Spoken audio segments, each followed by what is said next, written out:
যে তার নিজের ইচ্ছাকে জয় করতে পারে, সে একজন শহর বিজয়ী সৈনিকের চেয়েও শক্তিমান। যে শব্দকটি আপনার জীবনের মোড় ফেরাতে পারে, এটা হচ্ছে তার দ্বিতীয় পর্ব। ঘুম থেকে উঠেই যথারীতি সেই বারান্দায় যেয়ে ফ্রেশ দমচর্চা করা। আর দমচর্চা শেষ করে এভাবে খালি পেটে হালকা গরম পানিতে আধা চা চামচ ঘি দিয়ে খেয়ে ফেলা। এর অনেকটা সময় পরে সকালের নাস্তায় ছিল ২টা ডিম। হাঁসের ডিম খেতে খেতে এমন অভ্যাস হয়ে গেছে এখন আর মুরগির ডিম ভালোই লাগে না। আর নাস্তা পানি শেষ করে ঘরের কাজ শেষ করে তারপরে চলে গেলাম কফি হাতে বই পড়তে। আজকের কফিটা আমি গ্লাসে নিয়েছি কারণ হচ্ছে যে এই গ্লাসে একটু ঘিয়ের স্মেল ছিল, যার কারণে কফির ভিতরে একটু সামান্য ঘিয়ের স্মেল থাকলে না খুব ভাল লাগে। প্রিয় বৎস, তুমি এখন বাড়ি থেকে ১৫০০ মাইল দূরে। আর কোনো তফাৎ বুঝতে পারছো কি? আমি জানি তা পারছো না, কারণ আমি জানি তুমি তোমার সঙ্গে নিয়ে গেছো এমন কিছু যা সব গোলমালের মূল।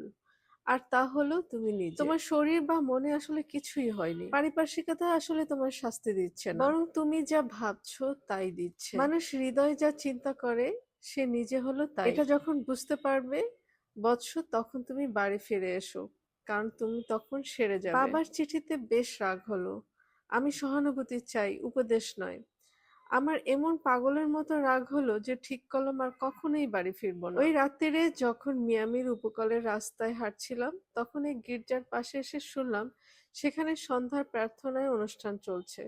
কোথাও যাওয়ার জায়গা না থাকায় ভিতরে ঢুকে প্রার্থনা শুনতে চাইলাম। তখন বলা হচ্ছিল যে তার নিজের ইচ্ছাকে জয় করতে সক্ষম, সে একজন শহর বিজয়ের সৈনিকের চেয়েও শক্তিমান। ঈশ্বর উপাসনা গৃহের পবিত্র এলাকায় যা কথা শুনলাম, আমার বাবাও তাই লিখেছেন। এ সমস্ত কিছু মিলে আমার মস্তিষ্কের সব ময়লা বেরিয়ে গেল। জীবনে এই প্রথম পরিষ্কার আর বুদ্ধিমানের মতো চিন্তা করতে লাগলাম।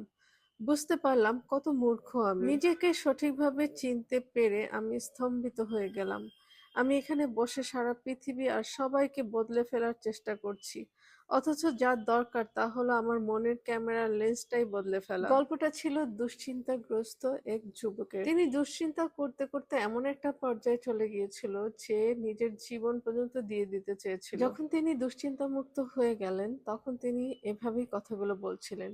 সত্যিই বলতে চাই, আমার স্নায়ু ভেঙে পড়ার জন্য আমি খুশি, কারণ আমি বেশ কঠিন অবস্থার মধ্যে দিয়ে বুঝেছি চিন্তা আমাদের মনের আর শরীরের উপর কি রকমের প্রভাব বিস্তার করে। এখন আমি আমার চিন্তাকে মনের বিরুদ্ধে না গিয়ে সপক্ষে আনতে পারি।